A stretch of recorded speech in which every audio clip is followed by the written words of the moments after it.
when you were 6, and to be prophetic, obviously, there's a prophetic gift, but then for one to call themselves a prophet, that's a high calling. It is. And I mean, instantly, just even, I'm sure even with the name, you automatically get some naysayers, you automatically get some people that, who is this man to call himself a prophet? That's Be aware of false prophets, as the word teaches. Tell me how you came about that process and taking that high calling, that title, to walk around with that every day. Well, when the Lord appeared to me, I was only 6. Right. So I didn't know what a prophet is. I didn't know any of that stuff.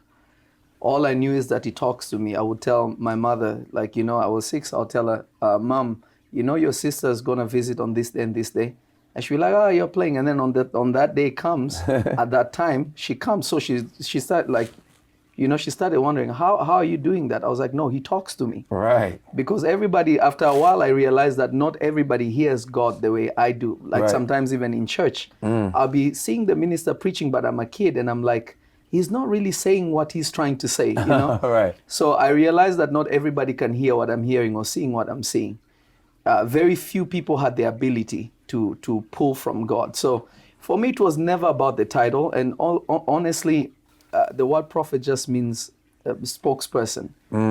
It's just people glorify titles over function. And we rather be a title that is impressive than being a person that can help people. Because serving God is about helping people. It's not about you being glorified. It's about him being glorified. And the greatest in the kingdom is servant of all. You see, when people say they are false prophets, but you have to ask yourself, how many people in church call themselves prophets? There are not many.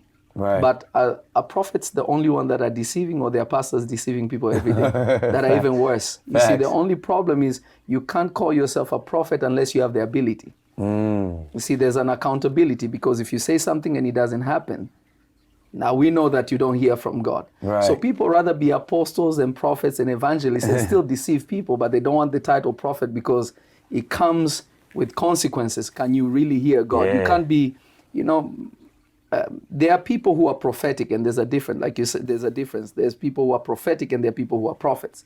Prophetic people can't pull from God, but a prophet has to be specific with what is going on with you. And has to be able to give you an answer. So that becomes now scary for people who have never actually encountered a prophet that have been in prophetic circles. Right. So it's easy to call someone, and me being African doesn't help me, right? Oh yeah, he's a wizard, African, but African witch doctor. But the point is, more people are getting help, that at the end of the day, people realize they're being led to Christ. People are repenting and being on fire for God. No witch or wizard is going to lead people to God. He will lead them away. So it's, but it's people's egos that kind of gets in the way. So yeah, I mean, it's